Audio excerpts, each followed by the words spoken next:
এই প্রশ্নে বলেছে প্রতি লিটার 12 টাকা দামের খাঁটি দুধ কিনে কি অনুপাতে জল মিশ্রিত করে জল মিশ্রিত দুধ প্রতি লিটার 10 টাকায় বিক্রি করলে 30% লাভ হবে।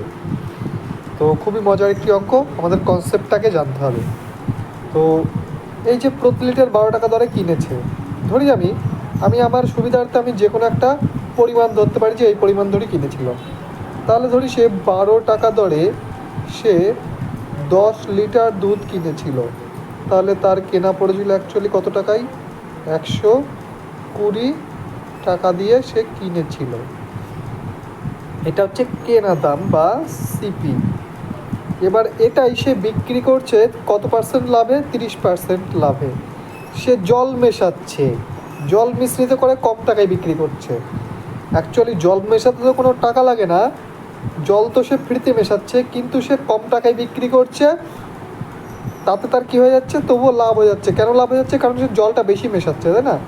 তো কতটুকু জল মেশাচ্ছে জানতে গেলে আমাদের আগে জানতে হবে সে কত পার্সেন্ট লাভ করছে। 30%। তাহলে এই যে 120 টাকা, এটার 30% লাভ করছে মানে কি? এটা 130 টাকায় বিক্রি করছে, 100 টাকার জিনিস, তাই না? 120 টাকার জিনিস 120 টাকার জিনিসটা 130%-এ বিক্রি করছে, তাই তো? তো কাটাকুটি করলে 12 × 144, আর 12 × 10 120, আর 3 × 12 36, অর্থাৎ 156 টাকা। তাহলে এটা হচ্ছে সেলিং প্রাইস পেয়ে গেলাম। যেটার দাম 120 টাকা দিয়ে কিনেছিল সে 156 টাকায় সেটা বিক্রি করবে।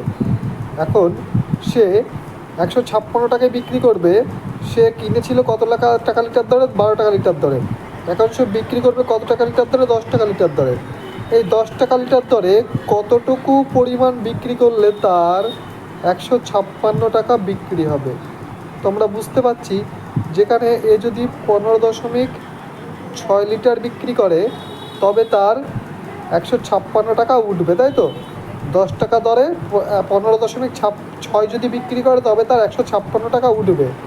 তাহলে এই যে 15.6 টাকা, 15.6 লিটার বিক্রি করছে, এর মধ্যে তো দুধ ছিল কতটুকু? 10 লিটার। তাহলে দুধ যদি 10 লিটার থেকে থাকে, তাহলে জল কতটুকু মিশিয়েছে?